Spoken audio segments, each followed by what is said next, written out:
Why do we play games we hate? Oh boy. There's a guy who beat Doom Eternal with a Nintendo Power Glove with a legend. Is this aimed at WoW players? No. No. I think it's aimed at everyone. I haven't seen this, I don't think. Toulouse, France, 1969. A plane is about to take flight, but this isn't just any normal plane. This is the final form of planes, the future of airway travel. This is the Concorde, engineered and manufactured by the French-owned Sud Aviation and the British Aircraft Corporation. An aircraft that boasts a top speed over twice the speed of sound. This thing can make a flight from London to New York in only 3 hours, a feat that takes most commercial airliners nowadays over 7 hours. Hold on. Why are we watching a video about an airplane? And if you're thinking, let him cook? Okay. This was over 50 years ago, how is that possible? Then you might have realized that this story does not exactly have a happy ending. The Concorde, a beast as it was, had a beast's appetite. Because of an uncanny fuel consumption, engineering challenges requiring high maintenance costs given that it flies twice the fucking speed of sound, made the upkeep and upfront costs of this thing astronomical. Sip on my coffee while he cooks. The initial estimates to build and maintain one were already outlandish, but the actual costs were almost laughable. But eventually required 9.43 billion pounds? That was back then. Pounds were strong. Wait, pounds was strong. No, pounds wasn't that strong, was it? Anyway, it's a lot of money. It's a lot of dosh. And because of this, as you can imagine, trying to sell the Concorde to airlines was like trying to sell cuts of filet mignon to McDonald's. In fact, despite several airlines across the globe initially showing interest in purchasing some, once all was said and done, only Air France and British Airways bought into their lavish invention, insisting that it would in fact be the future of aviation. A grand total of 20 Concordes were built, and it was in service for around 27 years until it was finally retired shortly after a tragic crash in the summer of 2000. Financially, it left both the UK and France astonishingly deep in the hole. Yikes. The question, of course, is, given its flaws and complete lack of profitability, why did its creators insist on going through with it? As marvelous as it was, once global interest vanished and it became an expensive toy instead of a way to generate massive revenue, instead of cutting their losses and moving on, why spend nearly 30 years trying to redeem this financial black hole? Actually, speaking of financial black holes, here's a better question. Why are you still playing Genshin? Did I just get fucking pulled into a 2-minute video just to make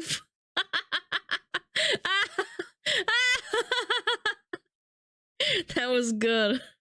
Why are you still playing Pigeon? Pigeon! Genshin! Pigeon! Fuck! That was good. Why do we play games? I like that. Why do you still go catch every new Terra Raid Pokemon in Scarlet and Violet despite actively berating the game? Because I have a mental illness, that's why. Why do we spend 2 hours getting stepped on by Lady Maria, I got rage problems. quit, decide to start something on our backlog, then go load up Bloodborne again? Why are you texting Destiny 2 again when it keeps leaving you on red? It has always fascinated Destiny 2? We got a lot of Destiny 2 enjoyers in here? Me how we all seem to have at least one game that we play Jump King is different though, it's despise funny. But simply cannot stop playing. For most of us, this is competitive games because we don't actually hate the game, we hate losing. We hate losing. These games are usually extremely fun in the beginning because we're actively improving. There's a lot to work on and our rising skill is noticeable. But once we iron out all the basics and we're hashing out smaller, more delicate things like when to chance going for a harder combo to finish out a round or sideboarding for a specific card our opponents are playing, we kind of plateau and suddenly improving isn't so easy anymore. Yeah. When that happens, because critiquing ourselves is much more difficult, we might shift blame onto the mechanics or the connection. And I think this is why some folks spend the second half of their time with the game chasing the feeling they had during their first half. The last 4K I was basically trying to relive the first 2K. Yeah, that sounds about right. But this is just the tip of the iceberg, because it's not just competitive games, baby. It's not even just difficult games. There are people out there that feel this way about titles from every genre. You've read the video title, you know what we're here to discuss. Why is there sometimes such a disparity in what we say? I hate this game so much. 1,000 hours. Dude, that's me on DVD. I have like 1,400 hours on DVD. I'm like, I fucking hate this game. I fucking hate it. Fuck! Launches up anyway. And what we do. AFKs now, for I've like broken up this video hour. into 4 cute little categories, and somehow, hilariously, this is cute. League of Legends fits into all of them. Every Blizzard gamer I'm very ever. happy I don't play this game. So without further ado, opium. let's hit the first category and talk about how the hate makes you stronger. Some games are built to make you hate them, or at least it might feel that way. Competitive multiplayer games, games with brutal, unforgiving difficulties that bully you and beat you down into submission. The Binding of Isaac, Darkest Dungeon, Overwatch, Street Fighter, Souls games, Fear and Hunger, Magic: The Gathering. Just by simply reading these names out loud, someone watching this started sweating. It should go without saying that the pain these games make you feel comes from the fact that at some point, you will do a fair amount of losing in them. In fact, there will be play sessions where you probably spend more time losing than you do winning. And in the context of single-player games where you— Dude, Elden Ring was so bad for me. I almost rage quit at the start when people were like, oh my god, you can't beat the first boss in the game, you're so bad! I was like, fuck you, I'm gonna fucking beat it! aren't Fuck you. facing a human opponent on equal terms, Beat your most people ass. attribute the You're so reason for that bad. loss either to the Can't do game it. or to themselves. And because of this, you might find yourself in a constant state of shifting blame. Maybe the first few times you die, you blame the game for being unfair, and then you adjust and realize how you should actually handle that situation, which feels spectacular because you've overcome real adversity. But because there is always that struggle state before you fully understand how to handle certain enemies and scenarios, you are constantly re-bombarded with the thought, man, just when I thought I knew what I was doing. Now, Well, that's the whole point, is like in Souls as well. It's like the difficulty is kind of like right off the fucking hit. Like right off the bat, it's fucking hard. So it does kind of temper out after you beat the third boss that fucking turns into a dragon. now, of course, when you everything finally is. understand that next Dragon boss or a hand, bit of dude. platforming, you're back to signing autographs and kissing babies, and it's what pushes you to keep playing despite the hell you were raising 5 minutes ago. But games like these, in my man. opinion, want you to loathe them, I fucking 12 shot this guy. because that's This guy what did gives a your victory meaning. hard. They're both rewarding and maddening, but they are addicting Life. because of something called a variable reinforcement schedule, which I've talked about before. This is how slot machines keep you coming back. They don't reinforce every effort you make. They pay out very sparingly, which in practice is what most brutally difficult games do to the average player. Yeah, they only give you a little bit of only dopamine win at a small time. fraction of the time, but once you Yep. hit the jackpot once, you're hooked, constantly chasing that fleeting glory that you once had before. The difference, of course, is that your skill is the determining factor here and not a random probability, but the fact remains that when you don't just get to win every time, it makes winning mean more and it keeps you coming back for a long, long time. Which is why True. Street Fighter has been suckling away at all of my time this summer, and certainly not for any other reasons. And this begs the question, Kind of what if we batty. do add that third factor, another human player? Like I said earlier, the plateau exists. Eventually, once you hit a certain skill percentile of the Skills to pay bills and time. player base, improving your own game doesn't come as quickly or as easily as it once did. And in fact, now, Yeah. to stay competitive, you must confront a big In Dead by Daylight, actually, just to go back to this little graph here, it goes like this. It zigzags. Because you plateau. At around about 1,600 hours, you learn the game a little bit better than the average, like, 600 person. And then the 3,000 hour mark, you start really learning the game. Funnily enough. I don't know why that is, but I think someone else did a video And on in fact, it. now, to stay competitive, Probably you the must same in other confront games too, to be a big, honest. sweaty, Games like mean, that. daunting reality. The meta. If there's a new trick or Meta. technique like the Korean backdash in Tekken, wave dashing in Melee, wave Wait, control. wait. Meta means what? If there was a new Most effective tactic available? I didn't know meta stood for that. I'm so stupid. I've been playing games for like 15 years. Didn't know that. Me neither. Thank you, dude. I didn't know that. Classic stupid fox. Why are you this dumb? The rudes. I don't want to fucking hear it. You're a Destiny 2 player who swipes $20 to pay for a fucking dungeon key. I don't want to hear it, you stupid stinky bitch. You got that? Call me stupid. A trick or technique like the Korean backdash in Tekken, wave dashing in Melee, wave control in League, hyper tapping in Tetris. Actually, just kidding. That's rolling now. Rolling is the new meta. You see how this is bunny hopping in Counter-Strike, handling Oko and Magic Gathering, other shit you've never heard of but want nothing to do with. You're going to want to have something to do with if you want to win at a high level. Artorias in Dark Souls is the same opponent if you boot up Dark Souls in 2013 or in 2023, but human opponents in Dota 2. Ooh, Dota. I love Dota so much, but I can't stream it. In 2013 are a far cry from human opponents in 2023 because humans evolve, adapt, and innovate new ways to exploit will meta the shit out of you, creating an ever-moving standard if you want to remain truly competitive.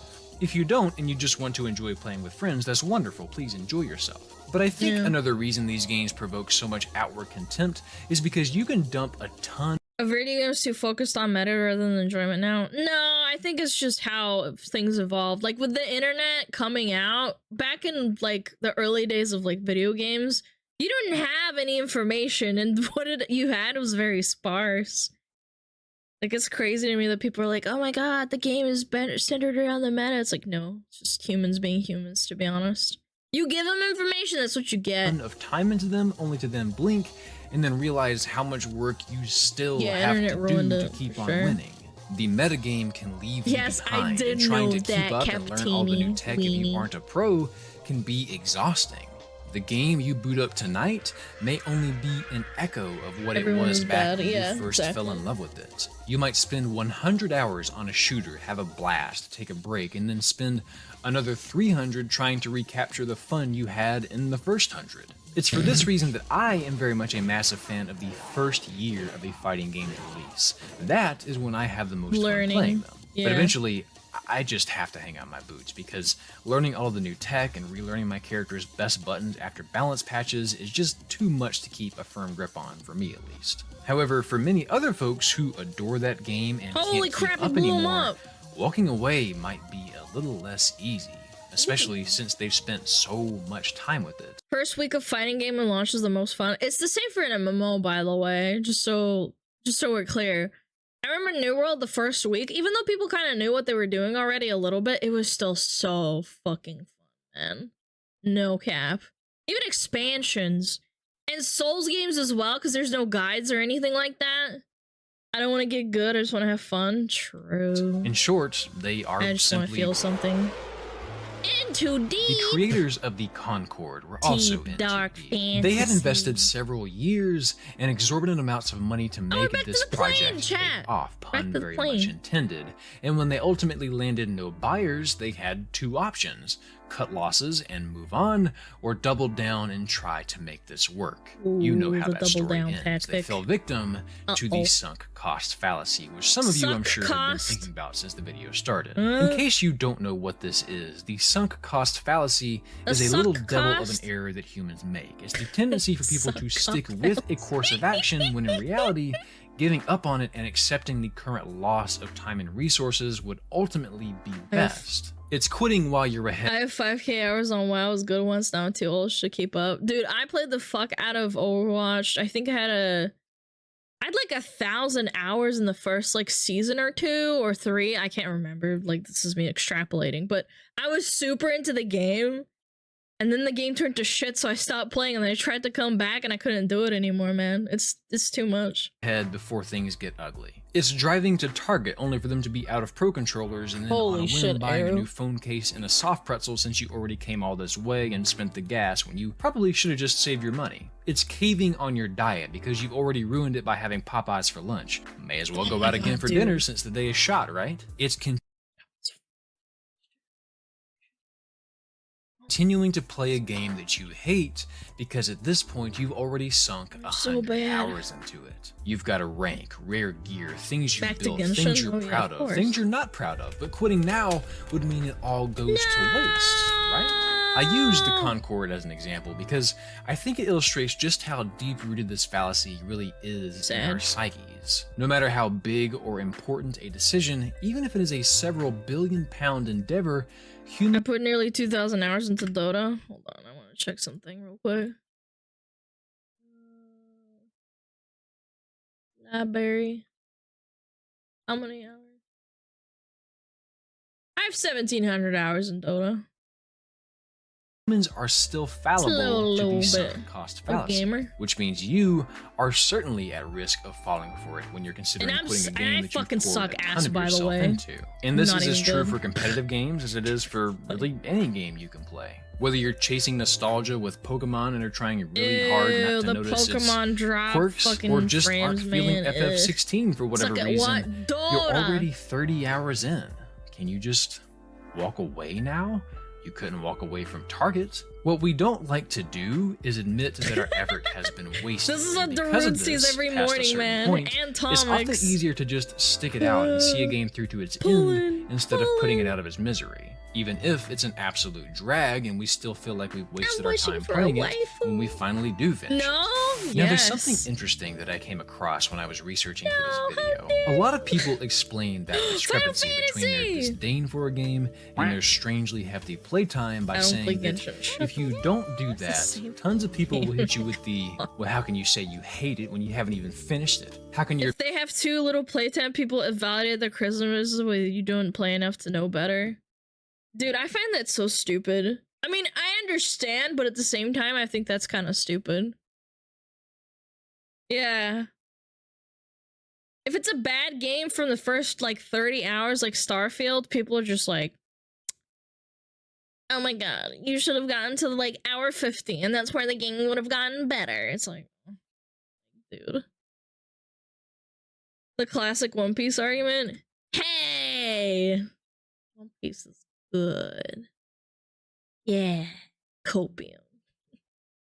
When I go to hit the play button and I'm already in game and DVD. Oh god. Your opinion be valid if you haven't given it a fair shot. Which leads us to... You want me to do I simultaneously have a fair bit of pity and respect for the folks that go out of their way to finish games simply so that they can say, now that that's done, I can fully articulate why I hate this game. I came across this because I found an old Kotaku article about how a ton of people were requesting refunds for games after playing them for 50 plus. Ever play a game for 100 hours and you realize you hate it?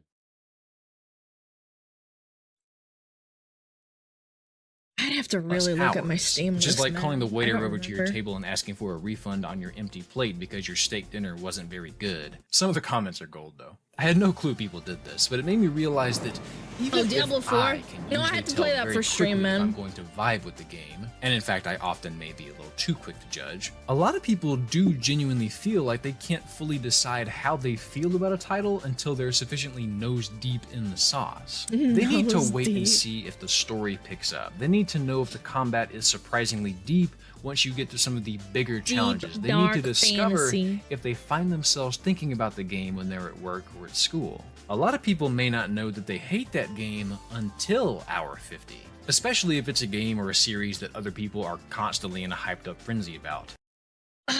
What game is that? You know what? I'll say that about Genshin. I don't know, man. I got about like 30 hours into Genshin and I just didn't really care for it. Maybe I'm just not... Dangerous Tag? I'm sorry. I don't know. Have you ever been playing something and then said to yourself, what does everyone see? Maybe I'm not the target audience, Because I don't know. to me, so far, it's just been fine. There's got to be something I'm missing here, but I don't want anything spoiled, so I'm just gonna keep going. There's this thing called informational influence, and you certainly felt it. I don't think the game is bad, it's just not for me. Imagine you're walking through a public place and you see a small crowd of people gazing up at the sky and pointing. They're really baffled about whatever is up there. As you walk by them, what do? Probably look up and see what they're looking at, right? I found this clip of these college students doing this, and it's hilarious watching people fight the urge to see what they're missing. Oh, that's so fucking funny, man. I've seen something like this before, like a prank. Not this exact video, but it's so funny. It's like, whoa, wow, and they're like, huh? But finding out what we're missing is what makes informational influence work. In ambiguous situations, we typically perceive the actions or beliefs of the majority to be an accurate source of knowledge, which has definitely never caused the spread of misinformation before. If you've never played a Zelda game before, and this many people think Tears of the Kingdom is fantastic, it can't be bad, right? I think this is another big reason why we often keep playing games that we hate. Socially, we know that many people can't be crazy, right? What do they know that you don't? And so, you keep playing and looking for answers. In some cases it's worth your time, in others it is not. But if you're chasing the same experience everyone else had and it doesn't quite do for you what you were hoping, then all of that time is regretfully gone, and there's no Pokemon, dude. The new Pokemons are kind of whack, man. We've talked a lot today about if the game you can't walk away from is actually bad, but what if the game is brilliant? What if you adore that game? You've recommended it to everyone you know, you have a Triforce tattoo, you've named your firstborn child. Have you guys ever seen tattoos of like women that get tattoos of their like boyfriends and stuff? I feel like that's almost the equivalent of people, like, hot take, sorry in advance, getting a tattoo of a VTuber. I'm sorry, it's like the equivalent.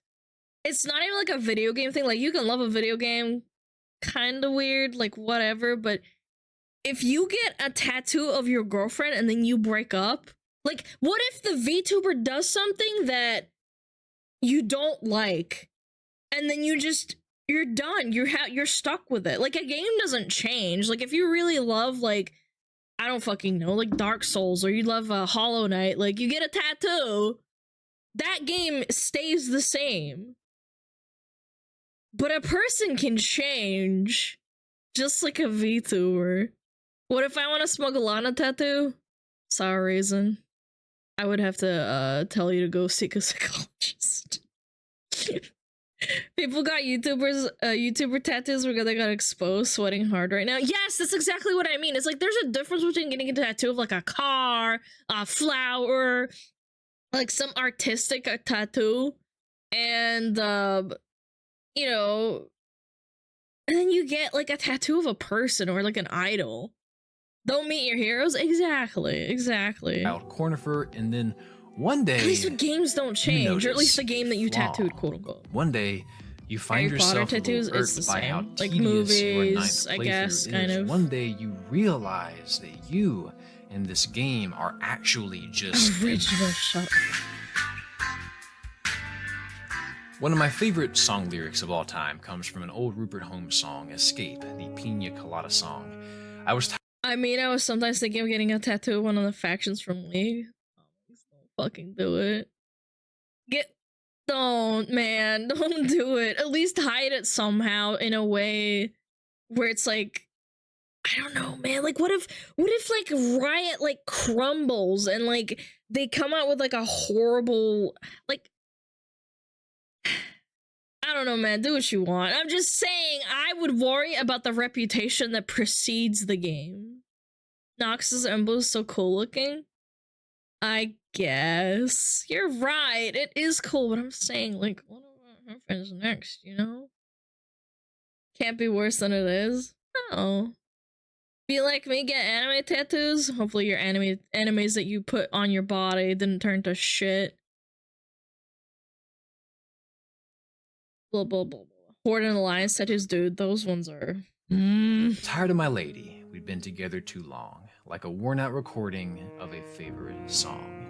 And I think it's a fantastic line because it perfectly encapsulates, not just in the context of relationships, but in all things in life, how too much of a good thing can sour that thing for you. I had a decent idea of what I was going to write about when I came up with this topic, even before I posted this question for you guys, and you've seen responses to it throughout this video, but something I did not anticipate writing about was comments like this, pointing out that when you play something so long that you become intimate with every little detail of the game, you start noticing cracks, flaws, idiosyncrasies. Pokemon is the best example. Maybe it's that certain attacks on a boss are unavoidable under the right circumstances. Maybe it's that the in-game economy is kind of wonky. Maybe it's that a particular stretch of the game always drags and doesn't really add anything. Maybe it's that there are certain strategies or weapons or cards are just obsolete in the presence of other alternatives and don't really ever contribute to the gameplay. Maybe you should play something else. We've talked about variable reinforcement schedules and sunk cost fallacies and games that make you rage, but somehow this is the one that's the most heartbreaking for me to think about. Because it's not that you keep playing because you think eventually it'll get good, or that you feel like you're in too deep to cut your losses, or that the hatred makes winning mean more.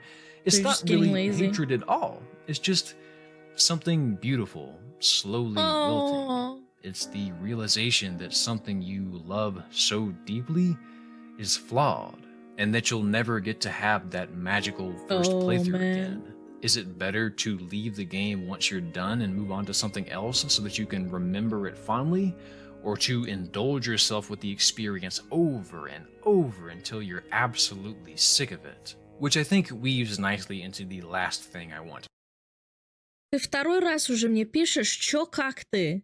Я смотрю видео, долбоёб. Я не буду отвечать тебе, okay? Talk about today. What we take away from all of this. When do we know it's time to walk away from a game? And the answer honestly depends entirely on you. I think it's important to understand what you are looking for when you play a game. What are you chasing? If it's to be competitive in a meta that seems to have left you in the dust, it's up to you to decide if it's worth your time to catch up and then keep up. Do you love the pursuit of getting better that much? Are you still playing that gacha game because you're afraid to miss out on the new content and feel like you have too much time and money invested? Or do you play because you adore the community, the characters, and the story that's swept you off your feet? Are you playing this because you want to understand the buzz, or are you playing this because you're genuinely captivated by your time with it? Is the victory worth what the game is putting you through? Are you still having fun on this playthrough, or are you just trying to recapture the wonder of your first steps in this world? Is it time to avert your gaze to let this flower wilt and go find a new horizon? The answer is up to you, of course, and I think as I'm writing these closing lines, I'm realizing what this video has really been about. Letting Nostalgia. Go, knowing when to move on. And it's not lost on me how first world problem-y this sounds. You know, a man has crisis over when to stop playing games. I get it. But you can get that same dopamine crisis when you play World of Warcraft for the first time, or like Warcraft 3. I replayed Warcraft 3 like a couple of years ago, and I was like, oh my god, the nostalgia just hit me so hard. Then again, the game was still really good, so I don't know. I'm the same guy who made a video about having too much to play. Oh, poor me. But this is something that real people clearly deal with. And I think it speaks more to their nature as humans than it does to the games they play. Hey. What have you not let go of? What are you waiting on? Where is your sunk cost? What is your concorde? Whatever it is, I hope you find what you're looking for soon, even if it means you have to look somewhere else entirely. So if you love what you're playing, I hope you never hate it. And if you hate what you play, I hope you love hating it. Ooh. Ooh, damn. Hey you, thanks for watching, and I hope you got something out of this one. I started playing WoW in the middle of WoD, unironically best time of my life. Really? You liked WoD? I'm impressed, man. Really impressed. You know, the other thing is playing old games and realizing cool stuff while being young because you miss a lot of stuff. Yeah, of course. That was deep as fuck, guys. Clapgirls, clapgirls. WoD enjoyers? Yeah, I don't know about that. I did not enjoy WoD, but mommy. piss, piss, piss. Shit! Piss, piss, piss, piss, piss, piss. Fuck. Fucking shit on calm. Piss myself. Fuck, fuck, fuck, fuck. Piss, piss, piss, piss, piss, piss, piss, piss, piss, fuck, fuck, piss, fuck, piss, fuck, piss, piss, piss, fuck, piss.